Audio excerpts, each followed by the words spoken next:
All right, welcome. I'm here with Norm Macdonald, comedian and actor. I'm your host, Michael Longcar. Norm, how has your experience been playing on America's Cardroom so far? Oh, it's really been a lot of fun. Black Friday was particularly black for me because I was a little bit, after internet poker went away, I had to figure out a way to spend 9 hours of my day. So, I had to get out and, play with my son, things like that. It was pretty rough. You actually had to do other things with your life. Yeah. So when it came back, and I'll never forget when I first came on, I was like, oh, this looks exactly like the old days, and it feels like it, because I thought it was going to be something weird, like totally something you've never seen before, weird. Totally different, and because I really liked the old paradigm, so that's great, and also. I like that they don't have avatars. I just thought about this, but you remember they'd be an avatar, be a sexy lady or something like that? Yeah. And then you pick the sexy lady and then everyone's hitting on you. And I go, I'm not a good woman even. I'm a guy. I just picked this avatar. Still, they go like, nice rack. I'll tell you, nice rack. Your rack of your breasts. Well, a lot of poker sites out there, they have giant teams. They're kind of, I guess you could say, hidden behind a curtain. America's Cardroom. Yeah, you guys aren't like that. America's Cardroom has been very out in the open. Yeah. The CEO of America's Cardroom, Phil Nagy, is a prime example of that. Yes, I compare it to a Japanese restaurant. I feel like most, like you were saying, the hidden behind, you're not quite sure it's not very transparent. Most of these sites, I compare that to a Chinese restaurant where you don't know what's going on in that kitchen, but they're going to bring you out something with some phosphorescent red sauce all over it, and you don't want to go in the kitchen. But America's Cardroom, more like the Japanese restaurant. The guy's right in front of you, right doing everything. And if it doesn't work out and you get sick, he gets shut down because he's right there. So that's why transparency is important. Yeah. Well, so I because we know without transparency what has happened, in the website. Yeah.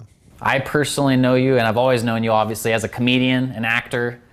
How did you get your start in poker originally? Well, mostly it was when I was very young. I played backgammon, and so I played. These have backgammon tournaments. It's so weird now to think about, but that's all gone. And then they moved on, those guys, not me, but they moved on to poker.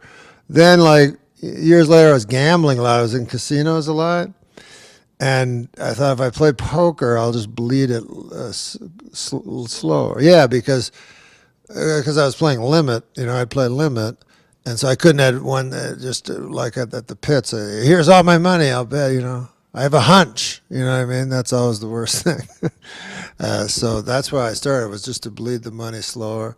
And then I really liked it because of the, it's funny. I like the social aspect? Exactly. How do you know what I was going to say? Because you're Norm Macdonald. Come on. I like the social aspect, but I also like it on, I think I like it on internet even better because you get the social aspect without having to meet anyone. Interesting. Yeah. So would you, okay. What do you think? Yeah, no, absolutely. I personally love the online grind. I love... And you get to know some people. Yeah. If you play them, a lot, so that's fun. On that note, are there any poker players that you model your game after, and who's your favorite poker player out there? My favorite poker player to watch is Phil Hellmuth. Phil Hellmuth. Because I think, he's the most entertaining. You love the antics. He's definitely entertaining. You hilarious. can't deny that. Love him or hate him, he's definitely entertaining. And just to watch a guy like that's just never moves for 5 minutes with sunglasses. I'm not talking about Phil, but a big guy that's completely still. It's a camera shot of him for 10 minutes. I don't want to see that. No, that's not a lot of fun. And these guys make a decision over, whether the other guy has a queen of clubs. You know what I mean? It takes them longer to make that decision than it does for me to like buy a house. You know what I mean? Like the clock is going, people are shaving, the guy's still in the tank, and then all these calendar pages going through the wind, and then 2 months later. Yeah, and then the trees turn green, and then they turn yellow, and then crimson, and then I grow a long white beard, shave, and then this guy goes clock, clock, clock. I have a great old picture of them playing poker in the Old West, and it's a cartoon. The guy says clock, and another fellow walks in with a grandfather clock, What poker books have you read? Have you read any poker books? Yeah, I've read, all the ones that make you an obsolete player.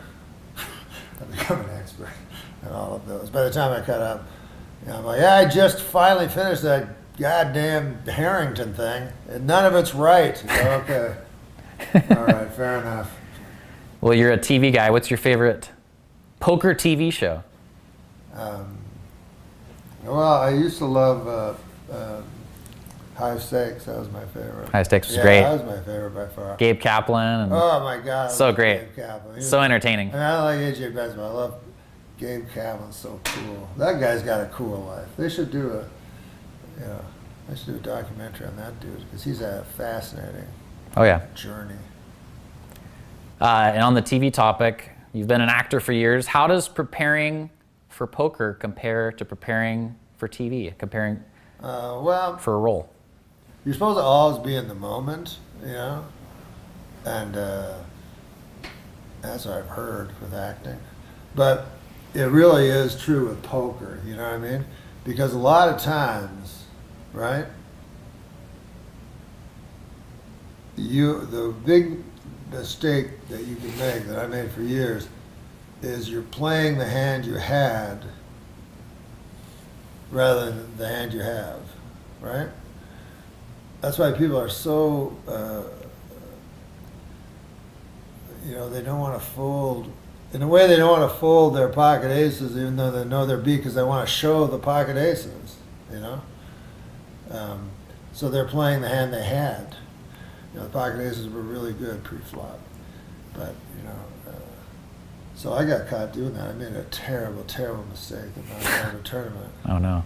Yeah, because I try to look at my mistakes that I make. Because I used to be like, oh, I had a bad beat, but then I realized, well, it's good to have bad beats. That's what you want, because that means you had it in with the best. The badder the beat, the better for you. So instead, I just try to look at the mistakes. I'm amazed that I still make such bad mistakes under pressure. We all do. Pressure. We all do. And you know what I realized? I've got to stop doing this. I will snap call and all in and think about like a regular. Take a little bit longer Yeah. and take a second. Yeah, why don't you? It's your whole tournament. And I'm like, call you. Oh, you have that? Oh, bye. And I'm walking away. I go, why did I do that? Going back to the social aspect of live poker, I'm sure you obviously have had a lot of interesting encounters with people asking you questions at the table. Do people ever ask you to give your Burt Reynolds impression at the table or your Bob Dole impression? Oh yeah, that's the worst thing ever. Why was that your next question? Here's where it hurts. It's hard to run a bluff because sometimes the guy will go, I'm sure you got me, but it'll make a good story. Oh. And I'm like, oh no, you can just make up a story. Like, I'm fine. And so then the guy calls you and you're like, I don't know. So, but I've heard that from a lot of the celebrity poker players, even worse. You know what I mean? Because they'll go like, well, Daniel Negreanu, if I beat him, it'll be a huge story. And if he beats me, big deal. That's a good story too. It can be a big disadvantage, obviously, yeah. It is a disadvantage, yeah. So those superstar poker players have their advantages and disadvantages. According to HendonMob.com, your $44,000 of live tournament cashes rank you about 3,000th all-time for the all-time Canada cash list. Tell me about that. How do you feel about that? That's hilarious. Yeah, because like a lot of the people that make the Canadian list, you don't need a lot. Like, I mean, my uncle made that list just from his scratch-off tickets. He does the scratch-off tickets every month. So you once said the following about poker going offline due to Black Friday, and I quote, "It kind of saved my life because I was just grinding out and couldn't even sleep." What's your relationship with online poker now, and how do you go about it in a healthier way? Well, I don't do any of those multi-table things. You know what I mean? Like, I don't know why. One table? Yeah, or a tournament or something that's fun. Like, I don't know why I thought I need to make a living. You know what I mean? Like, I need to make $20 an hour for putting myself through some insane psychedelic experiment. Like when I went to sleep, it felt like the CIA had injected LSD into the eye of my cock. But you get and then I go, why am I doing this anyway? Because I used to play like 16, 50 cent a dollar limit, games. Yeah. So it's just like ABC out of, but you make $20 an hour or something like that. But I go, why am I doing this? Like, this is not a fun life. So that's results oriented. You know what I mean? Just throw in a bunch of, just play the right way like a whole bunch of times, and it'll all regress to the mean. But that's not fun, So the tourneys are the most fun, because you get the big decisions and stuff like that. Definitely. In 2018, you had the fortune of playing on Poker After Dark, a 100-200 game with two of the best trash talkers in poker history, Phil Hellmuth, your favorite, and Jean Robert Ballon. Tell me about that experience. It was funny because they're both great guys, but mostly they're always after each other, so you don't really get hurt if you just stay out of the way until you have a hand. But on the last hand of that Poker After Dark, Jean Robert raised, and then Phil Hellmuth went all in with aces. I heard about it. I saw that. Yeah. I saw that. Jean Robert called with ace 10 and lost. So, but it was funny because Phil had sold his had sold himself to, so he had to call. He didn't really want to be all in because it wasn't his money that time. But he won. The aces held up. But that's how sick Jean Robert was, because there was only one hand left. That's why. You know what I mean? Like he was like, oh, I can't. If I don't call this, I don't get to play a hand of poker. It's so weird. So you've been an avid sports bettor over the years. Oh yeah, I love sports betting. You've done a lot of live tweeting in big games. If you had to choose one, if you could only sports bet or play poker for the rest of your life, which game would you choose? Well, I would choose poker because you're in the arena. You're either in the arena or you're in the seats. I guess you're still in the arena, but you're in the seats. The seats are also part of the arena. Let me start over. Listen, you can be in the arena, but do you want to be in the seats in the arena? Or the arena thing's not working very well. But I will say this, that I would rather lose money on my decisions than on the decisions of Johnny Bench. Johnny Bench is not having a good year. Did you know that Johnny Bench? What was I reading about Johnny Bench that I couldn't believe? But that has nothing to do with ACR. So I would give up sports gambling because poker, you're involved. You're the guy. You're betting on yourself. Would you rather bet on yourself or Patrick Mahomes? Of course, you'd rather bet on Patrick Mahomes. But would you rather bet on yourself in poker or Patrick Mahomes in football? You'd still rather bet on Patrick Mahomes in football. But you still, this way you control your destiny. You control your destiny, exactly. But if you control your destiny, is it destiny? Or is it fate? But if you control your fate, is it not fate? Now we're going into a whole other topic. Yeah, we can't get too metaphysical on this. Awesome. Well, that's all the questions I have for you. Yeah, baby. Thanks again, man. I'm definitely a big fan of yours, and it's a gonna pleasure to meet you. Are you gonna be at the? You're not gonna be at the ceremony, the bracelet ceremony. Well, I'll be there when they give me the bracelet for the main event. So, I love nice it, to meet you, man. Once too. again, Norm Me too. Macdonald, big fan of his. Check his material out. Tons of great movies, great comedy skits. I'm your host, Michael Longcar. Thanks, Michael. Thanks a lot. Thanks a lot for taking your time, Norm. Appreciate it, man.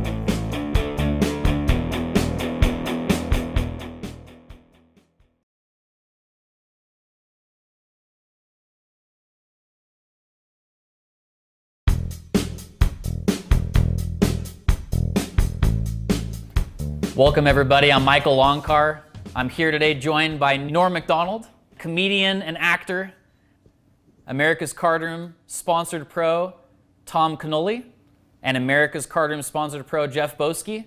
We are here in Las Vegas, and I myself, as well as these guys, have been playing poker all summer.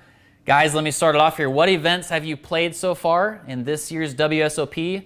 Tell us about your successes and failures so far this year at the Rio. I played 6. I cashed 2. I went, mid-deep on one day. But nothing. Nothing to write home about, Nothing to write home about, although often when I do write home about my poker hands, it falls on deaf ears. My family are farmers. But but enough about me. Yeah, and actually, I was going to say really quick, I actually was playing in the main event last night myself. Yeah, and you were in the main event. That's right. I received a text from you, and yes. I'm a big fan of yours. I've always been a big fan of yours, and I told the table, hey, does everyone know who Norm Macdonald is? And sure enough, everyone at the table said, yes, I do. And sure enough, even the dealer said, oh, yeah, I've dealt Norm a couple times this summer. He's a great guy. He's very funny at the table. I asked for pain, he gives me numbers. I ask for numbers, he gives me pain. I ask for pain, he gives me a number. I ask for a number, he gives me pain. No, that's what the guy said last night. Because you don't like this, you don't want this dealer, you don't want it. Like I had a choice. I'm like, well, I have to sit here.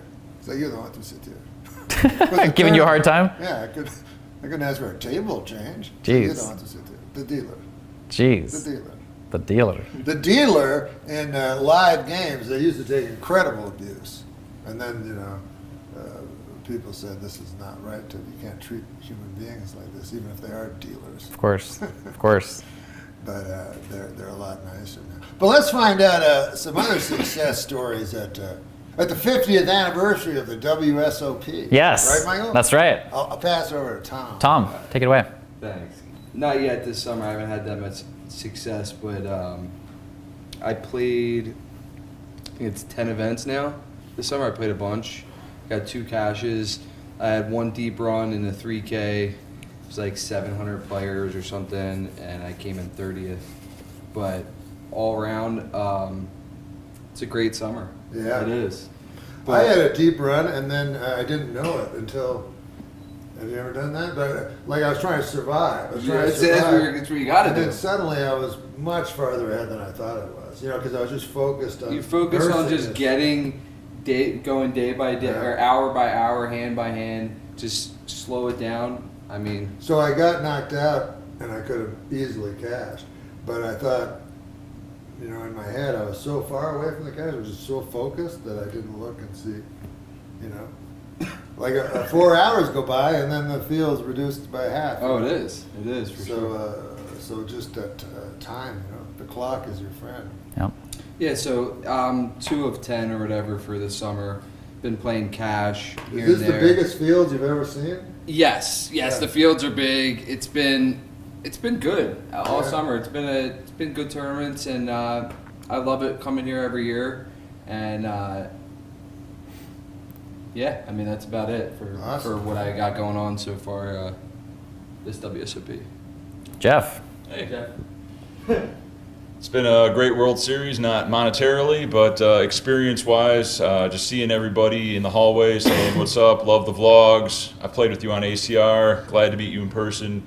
I watched your vlog. Oh, thank you. Yeah, no. Like Gabe, my friend, told me, he says, you've watched him. And then I went and watched you last night. I've already seen you like a long time ago. Yep, I ran into you a few nights ago at the Wynn, at that restaurant. You were having a good time. We were going to the lakeside. Yeah. My friends were like, "You know Norm?" I'm like, "Of course. Who doesn't know Norm?" Well, it's weird because I was telling Brian, like, you see everybody, but you don't have time to, everybody's just running for something else. You're like, hey, how's it going? Yeah, Hey, everybody's just moving around, Yeah. going place to place, tournament to tournament. I mean, the capacity to go real deep, get knocked out, and then instantly go into another tournament is something that I don't know if I have. The mega grind. You have to be mentally tough to just keep going, and even after every failure, getting knocked down, you got to get back up and just keep trying because it only happens for I have a month a a year. feeling, like, I don't know if this is true. You only got a month for this. I think Joe Cato last year, maybe this is just my faulty memory, maybe Brian, I feel like after that main event, he won an event. I think Yeah, the closer or something. The last. Yeah, he event. did. Yeah. That's Incredible. Yeah. I played with him a lot last summer, and I could tell he was getting warmed up for sure. Like he played really well in the main. I was at his table, and he just started going on a tear. I mean, tournament after tournament, it looked like he had some deep runs towards the end of last WSOP, which was Yeah. No, it's What super is impressive. that phenomenon where someone wins? Like, Momentum. The momentum. Yeah, it's like the same thing with Momentum's a big thing, definitely. with the final real. table. Like McKeon, when he won, he must have won like 4 or 5. He went on a tear for tournaments a after number of that. months. yeah. I mean, Confidence. Momentum. Yep. yeah. But all the way to winning. you know? Yeah. Oh, yeah. Oh wait, first, Yeah, yeah. that's First is it's one thing to get to the final table. To win it, it's a whole nother story. Yep. Jeff, you said a minute ago you were talking about being mentally ready. What do you do and what do you guys do to prepare yourself for the WSOP? Meditation, packing snacks, anything at all? What do you do to prepare? Just work out, eat good, sleep good, pretty basic stuff, but it really makes a big difference. You gotta make sacrifices, not go to the strip club at night, not eat crap on dinner break. You gotta sacrifice a little for hopefully a lot of gain at the end. Yeah, for sure. And like being able to, like, for me, it's important to be up like a couple hours before I start. So like your schedule, not just waking up and running right in there, kind of being up, getting your stuff handled, and then going there is a big difference. I think for me personally, just waking up and getting in there is just too much. Yeah. But You need a little time to wake up. You need a little time to get the brain going and you do. feel So, good like, and for get a the little main snack. Event, like I just try to get on a good schedule, eat right, sleep right, like just take care of myself and just get ready for like the marathon that it is, because it's the it will wear down the strongest of the strong. It's the real journey if you can go all the way, but we'll see. Maybe one of us can. Yeah. The dream's alive. The dream is alive. I read this thing once on, it was about patience. I don't know if it was about poker or not, but that they said that every person has a store of patience within them, and it just depends on how much you have, but no one has infinite patience. So your breaking point might be way farther than my breaking point, but I think it's the most important thing, Absolutely. because you got to be around for when some lucky thing happens. Of course. If right. you're not there, it sucks. Yeah. If you get like a boat over boat, but you were knocked out 25 minutes ago, that's the worst feeling. Yeah, you're not How about kidding. bad beats? Like Right? as far as Yeah. like the main event strategy, I mean, my strategy is honestly, you want to fold out through this tournament. Yeah. You do. You don't really want to be going like all in with aces like 6 times. Yeah. You're just gonna get cracked. I mean, So now the World Series of Poker allows you to buy in for day 2, and they don't blind you out, so they give you the starting stack of $60,000. So obviously you have under average chips, but you survive that first day. So how important would you suggest that to recreational players or pros? Or That's actually a great question, because I actually bagged for day 2 last night, and an amateur at my table bagged for $44,000, and he said, "Man, I wish I would have just came right straight into day 2 with the starting stack of 60,000 with 75 bigs. Wouldn't have had to play today. What do you think about that? Yeah, I think it's a good thing. I do. But for the amateurs, yeah, it's good. It shortens up how long they have to plan their trip for, because they can plan it a day less. It's more reasonable to come for 6 days than like 8 or whatever it's going to be. But yeah, I think it's good. As far as like the pros and the people that are in from the start, I think it's better, because obviously you're going to be able to chip up a little bit more, see the early levels, and hopefully take chips from the amateurs. Yeah. But yeah, so I think it's a good thing. Yeah, I think it's just kind of results-oriented thinking from the person at your table, saying, "Oh, I coulda, woulda, shoulda." But if he has 130,000 like you, he'd be like, "Glad I showed up on day one. Great experience." You know, you can't think like that, especially if it's your first time. I think it's always best to register on time for such a prestigious event as the main event, to get the recreational money. And if you lose, you lose, but you got to win a lot of chips to put yourself in position to win. So get there on time. Unless you're just filthy rich and you don't even care and you just want to show up on day 2, you're too busy. That's one reason to just randomly late reg.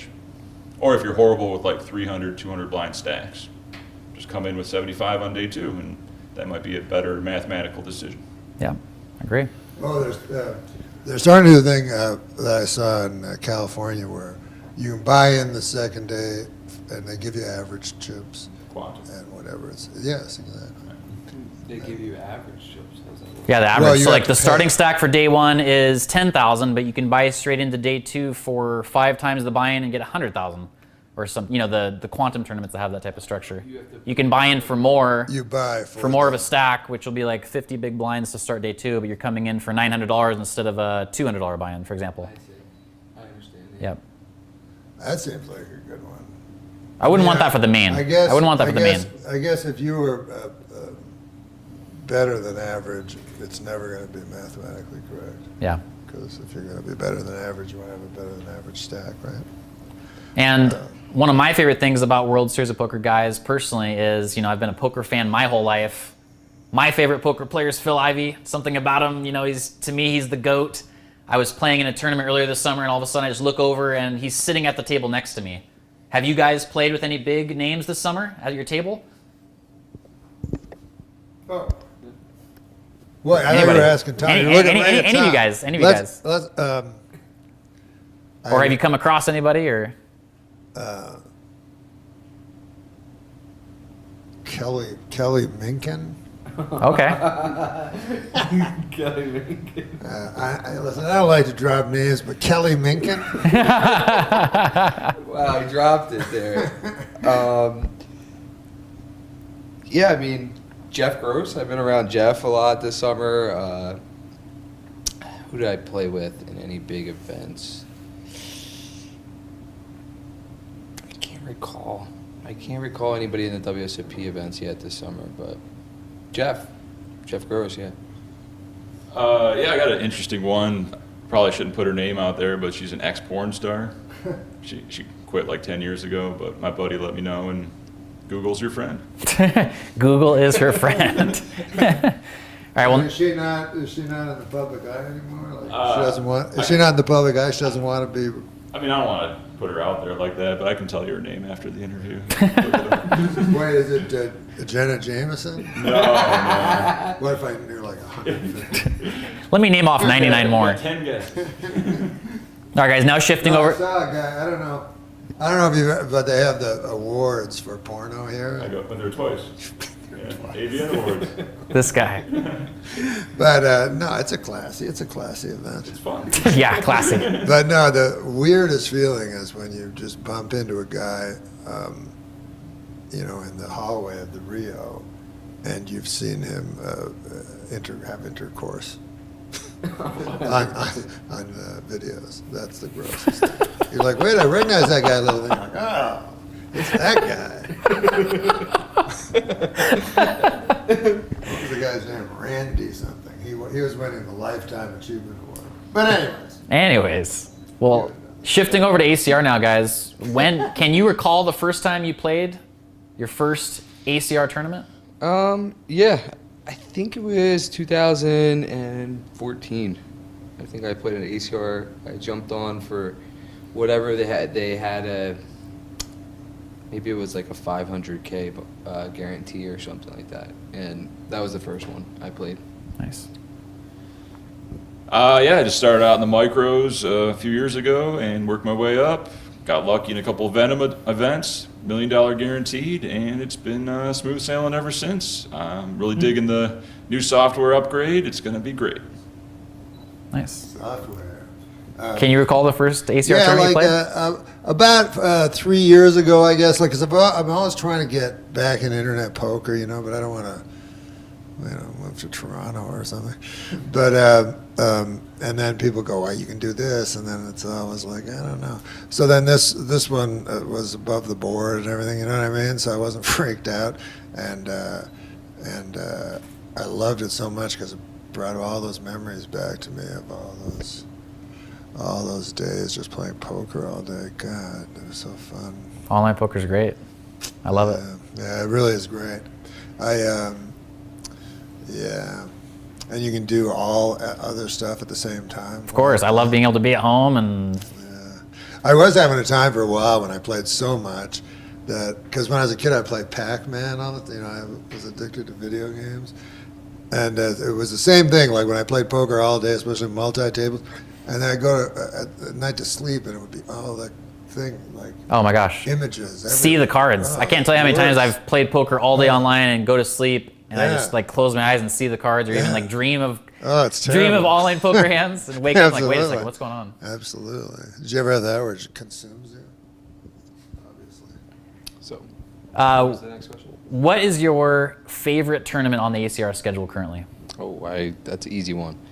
That is going to be the $2,500 $1 million guaranteed for first place.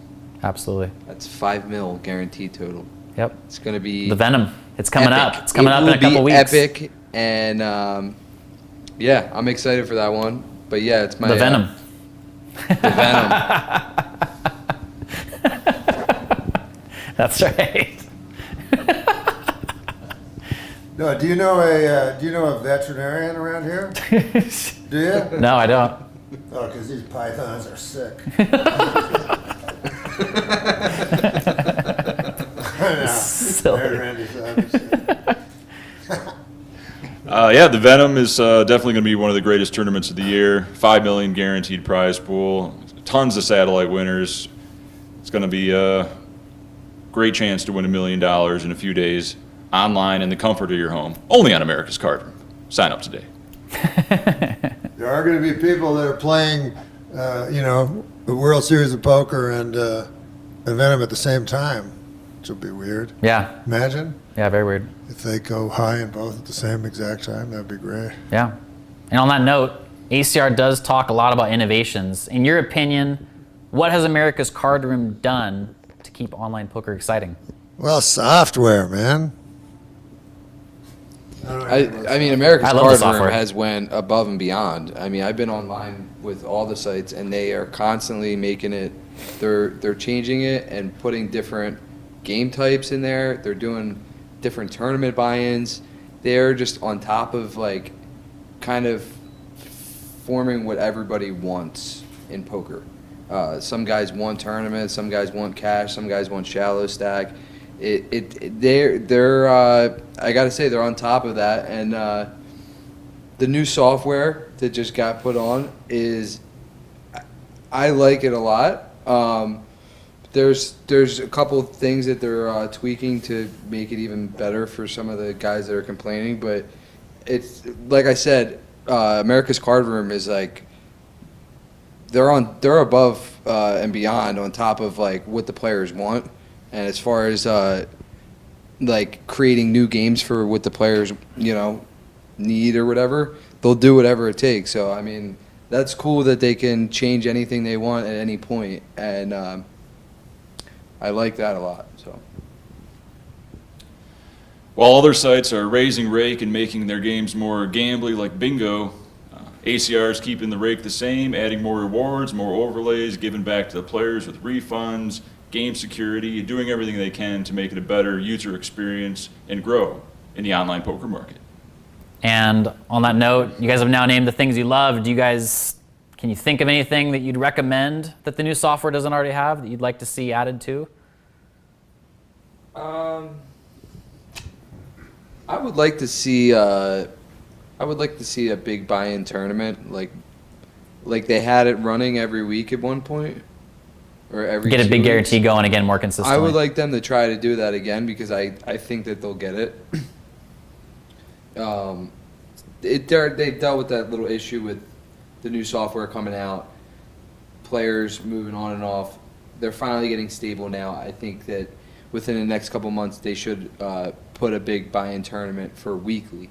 The 1K is great. The other ones are good. I liked when they had the 2,500. That was cool. Other than that, I would say maybe bring the 6+ back, and make a 5-10 rat hole for the 6+ too as well. That'd be awesome. That's what I would do. I'm just really happy with the tournament schedule. Skinny Dan does a great job, and there's plenty to play with re-entries. You can just keep firing, and yeah, Sundays are always big. Best day to play online. Huge guarantees, huge prize pools. Really like the some soft competition, some pros too, but that's inevitable. Just I really like how they use crypto to deposit and withdraw. It's fast, it's free, it's convenient. It's the best way of doing things. So if you don't know about Bitcoin, educate yourself. It is the future. Wow, that crypto stuff is scary. No, because I feel like everyone's gonna have crypto tomorrow, and then I'll just have these dollar bills. It'll be like Confederate money or something. I was actually very afraid of the whole crypto thing when I first did my first big cash out to crypto. I'd never touched crypto, and I can see now why people love crypto so much. I only use it as a medium for putting money on and off for online poker, but it's great. It's fast. It's private. It's good. Yeah. It's quick. It's great. It's quick. Speed of it. Yeah, Yep. my buddy has some crypto, so I'm gonna try to figure it out. That's right. But I guess the tournament, the big tournaments is always the best. That's what everyone loves, Like I like sit and goes and cash, but I love sit and goes, and they're very soft up to a point, and then they get really hard all of a sudden. Like what I mean? Yeah, there's a big difference between the $5 level and the $100 Oh my level. God, yeah, it's to say the insane. So, but that's also cool because you get to change your game and figure out how they're doing it at a different level, or whether they're using ICM or whatever, and try to figure out how to do that. Because if you I know that if you join those freeze outs here, what do they call them? The shootouts, I mean, where one player goes on. Yep.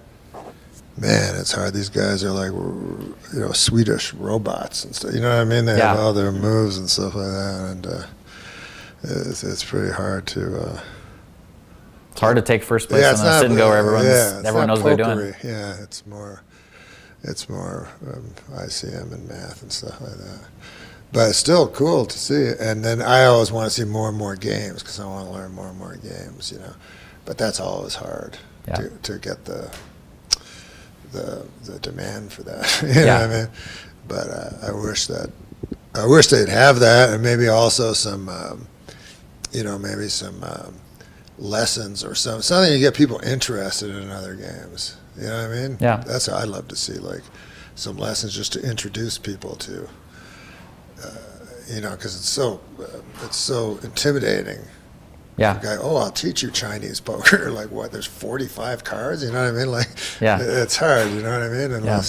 Unless you have friends that are really good at it, and there's not that many. I was watching Dealer's Choice. I'm like, my God. They all the different 20 games. games. Yeah. It's like, and they're good at all of them. It's insane. It's impressive. Yeah, and that's why I think like Sean Deebs was right there at the end of before Black Friday, and he played all of it, and then I don't know about the next generation, how they're going to be, but it's great to see online poker coming back. God, man, and I don't really understand why it can't go like any place where they have legalized sports gambling, wouldn't they have legalized poker? They should. Because wasn't should. the argument that it wasn't a game of chance? It was, A game of skill. it wasn't a game of skill, it was a game of chance. But even if it is a game of chance, now there's no argument because Yep. of sports gambling. But I don't know. Cool. Well, that's it. Appreciate you guys All right, taking man. your time. Once again, Norm Macdonald. We're running out. We got to get a bracelet. We only have a few days left. That's right. That's right. ACR sponsored pro Tom Canoli. ACR sponsored pro Jeff Boski. I'm Michael Longcar, your host. Canoe. Canoli. Mike, thanks. Thanks a lot, guys. Appreciate it. Peace, man. This is fun. Good luck. Good luck, yeah. This is